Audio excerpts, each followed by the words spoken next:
ಓಂ ಶ್ರೀ ಗುರುಭ್ಯೋ ನಮಃ ಹರಿ ಓಂ ನಮಸ್ತೆಸ್ತು ಮಹಾಮಾಯೆ ಶ್ರೀಪೀಠೆ ಶಿವಪೂಜಿತೆ ಶಂಖಚಕ್ರ ಗದಾಹಸ್ತೆ ಮಹಾಲಕ್ಷ್ಮಿ ನಮೋಸ್ತುತೆ. ಎಲ್ಲರಿಗೂ ನಮಸ್ಕಾರ.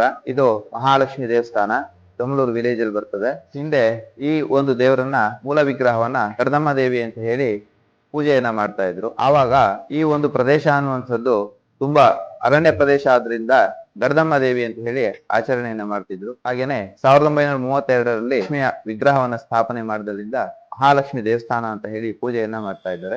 ಪ್ರತಿದಿನ ದೇವರಿಗೆ ಅಭಿಷೇಕ ಇರ್ತದೆ. ಪ್ರತಿ ಮಂಗಳವಾರ ಮತ್ತೆ ಪ್ರತಿ ಶುಕ್ರವಾರ ಪಂಚಾಮೃತ ಅಭಿಷೇಕ, ಹಾಗೆ ವಿಶೇಷವಾದಂತಹ ಅಲಂಕಾರಗಳು. ನವರಾತ್ರಿಯಲ್ಲಿ 9 ದಿವಸವೂ ಸಹ ಪ್ರತಿದಿನ ಒಂದು ರೀತಿಯಂತಹ ಅಲಂಕಾರ, ಹಾಗೆ ದೇವಿಗೆ ಎಲ್ಲ ರೀತಿಯಾದಂತಹ ಪೂಜೆಗಳು ಸಹ ಸಲ್ಲುತ್ತದೆ. ವರಮಹಾಲಕ್ಷ್ಮಿಯ ದಿವಸ ವಿಶೇಷವಾದಂತಹ ಪೂಜೆ ಪುನಸ್ಕಾರಗಳು ಈ ದೇವಸ್ಥಾನದಲ್ಲಿ ನಡೀತದೆ. ಅದೇ ರೀತಿಯಾಗಿ ಈ ಒಂದು ದೇವಸ್ಥಾನದಲ್ಲಿ ಯಾರು ತಮ್ಮ ಪ್ರಾರ್ಥನೆಯನ್ನ ಸಲ್ಲಿಸ್ತಾರೋ ಅಥವಾ ತಮ್ಮ ಒಂದು ಕೆಲಸ ಉದ್ದೇಶಕ್ಕೋಸ್ಕರ ಪ್ರಾರ್ಥನೆಯನ್ನು ಸಲ್ಲಿಸ್ತಾರೋ ಆ ರೀತಿಯಾದಂತಹ ಎಲ್ಲ ರೀತಿಯಂತ ಕೆಲಸಗಳು ಸಹ ನೆರವೇರುತ್ತೆ ಅಂತ ಹೇಳಿ ಹೇಳ್ತಾರೆ.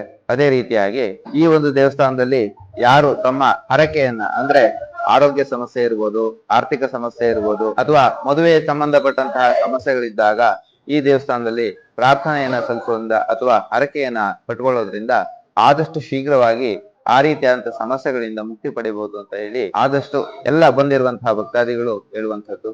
ಅದೇ ರೀತಿಯಾಗಿ ಈ ಒಂದು ದೇವಸ್ಥಾನದಲ್ಲಿ ಯಾವ ರೀತಿಯಾದಂತಹ ಪೂಜೆಯನ್ನು ಸಲ್ಲಿಸ್ತಾರೋ ಆ ರೀತಿಯಾದಂತಹ ಪೂಜೆಗೆ ಆ ದೇವಿ ಶೀಘ್ರವಾಗಿ ವರವನ್ನ ಕೊಡ್ತಾರೆ. ಅದೇ ರೀತಿಯಾಗಿ ಕಂಕಣ ಭಾಗ್ಯ, ಅಂದ್ರೆ ಮದುವೆ ಯೋಗ ಯಾರಿಗೆ ತಡವಾಗಿರ್ತದೋ ಅವರು ಒಂದು ಮದುವೆಯ ಯೋಗಕ್ಕೋಸ್ಕರ ಈ ದೇವಸ್ಥಾನದಲ್ಲಿ ಪ್ರಾರ್ಥನೆಯನ್ನು ಸಲ್ಲಿಸಿದ್ರೆ ಆ ಮದುವೆ ಅನ್ನುವಂಥದ್ದು ಅತಿ ಶೀಘ್ರವಾಗಿ ನೆರವೇರ್ತದೆ. ಈ ಒಂದು ದೇವಸ್ಥಾನದಲ್ಲಿ ಆ ಒಂದು ತಾವರೆ ಹೂವನ್ನ ಕೊಡೋದ್ರಿಂದ ಯಾರು ತಮ್ಮ ಯಾವ ಕೆಲಸಗಳಿಗೆ ಉದ್ದೇಶಕ್ಕೋಸ್ಕರ ಆ ಒಂದು ತಾವರೆ ಹೂವನ್ನ ದೇವರಿಗೆ ಅರ್ಪಣೆಯನ್ನ ಮಾಡ್ತಾರೋ ಆ ಉದ್ದೇಶಗಳು ಸಫಲ ಆಗುತ್ತೆ ಅಂತ ಹೇಳಿ ಈ ಒಂದು ದೇವಸ್ಥಾನಕ್ಕೆ ಬರುವಂತಹ ಎಲ್ಲ ಭಕ್ತಾದಿಗಳು ಹೇಳುವಂಥದ್ದು.